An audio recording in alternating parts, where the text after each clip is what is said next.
Friends, இன்றைக்கி ஒரு சூப்பரான மாங்காய் ரசம் பார்க்கலாம் வாங்க. ஃபஸ்ட்டு வந்து மிக்ஸி ஜாரில் வந்து 1 டீஸ்பூன் அளவுக்கு மிளகு எடுத்துக்கோங்க, 1 டீஸ்பூன் அளவுக்கு ஜீரகம் எடுத்துக்கோங்க. இது கூட வந்து கறிவேப்பிலையும் 1/2 டீஸ்பூன் அளவுக்கு நம்ம தனியாக எடுத்துக்கலாங்க. காஞ்சி மிளகாய் வந்து உங்களுக்கு வேணும்னா நீங்கள் மிக்சிலேயே போட்டு அரைச்சிக்கலாம், அப்படிலாம் தாளிக்கும் போது போட்டுக்கலாங்க. ஃபஸ்ட்டு இதை வந்து நம்ம அரைச்சி எடுத்துகிட்டு வந்துடலாம். ஸோ நல்லா பவுடர் ஆகிடுச்சு பாருங்கள். இது கூட வந்துட்டு 3 பூண்டு எடுத்திருக்கேங்க. நான் 3 பூண்டு பல் எடுத்திருக்கேன்.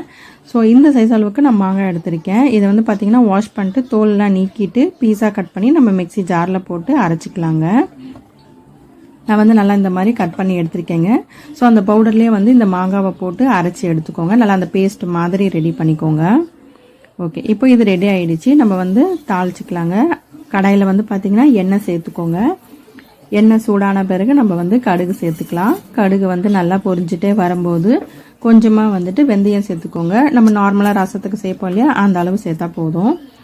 ஸோ இது கூட வந்து பார்த்திங்கன்னா கருவேப்பிலை கொஞ்சமாக சேர்த்துக்கோங்க.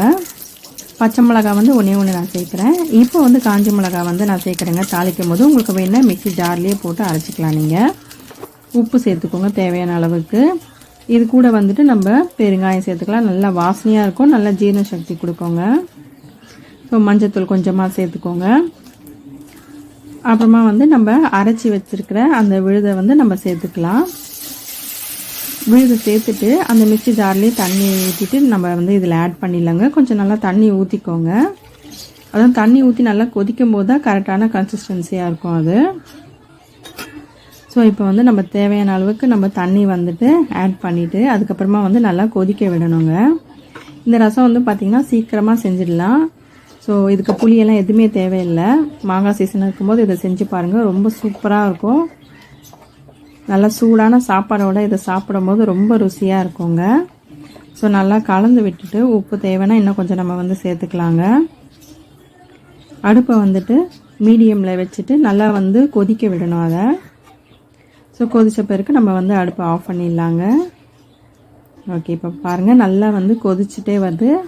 இதுக்கு வந்து பார்த்திங்கன்னா நீங்கள் வெறும் அப்பளம் கூட வச்சுன்னு சாப்பிடலாம், ரொம்ப நல்லாயிருக்கும். ஸோ நல்லா கொதிச்சிச்சு. நம்ம வந்து அடுப்பை ஆஃப் பண்ணிடலாங்க. உங்களுக்கு அந்த வாசனை வரும், அப்போவே தெரியும் நல்லா கொதிச்சிச்சு அதுன்ட்டு. ஓகே, இப்போ வந்து அடுப்பை ஆஃப் பண்ணிடலாங்க. ஸோ சூப்பரான சம்மர் ஸ்பெஷல் மாங்காய் ரசம் ரெடி.